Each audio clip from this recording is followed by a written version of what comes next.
For as the sufferings of Christ abound in us, so our consolation also abounds through Christ. 2 Corinthians 1:5.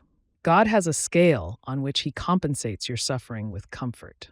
When your trial is light, a small amount of comfort is sufficient. When your trial is heavy, his comfort increases as needed.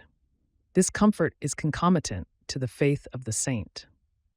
There's a unique description of this in 2 Corinthians 12:8-10. The Apostle Paul begged God 3 times to remove a trial. God gave the reason he wouldn't remove the trial.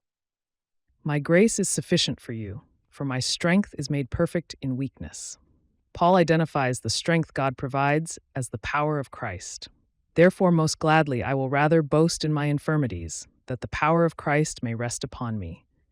Therefore, I take pleasure in infirmities, in reproaches, in needs, in persecutions, in distresses, for Christ's sake. For when I am weak, then I am strong. 2 Corinthians 1:4.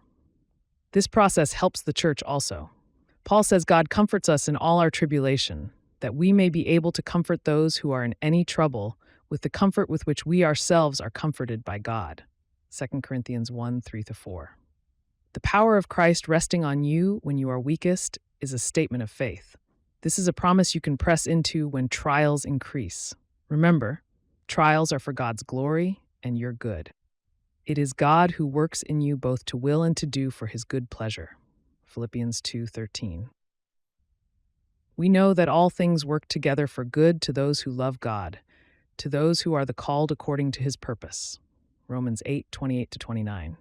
When trials come, unregenerate sinners naturally escape to the pleasures of the flesh, but saints seek refuge under the lordship of Jesus Christ. That's why Paul said he would boast in his infirmities. Instead of running away from God, he submits to whatever God has caused or allowed, so that the power of Christ can rest upon him.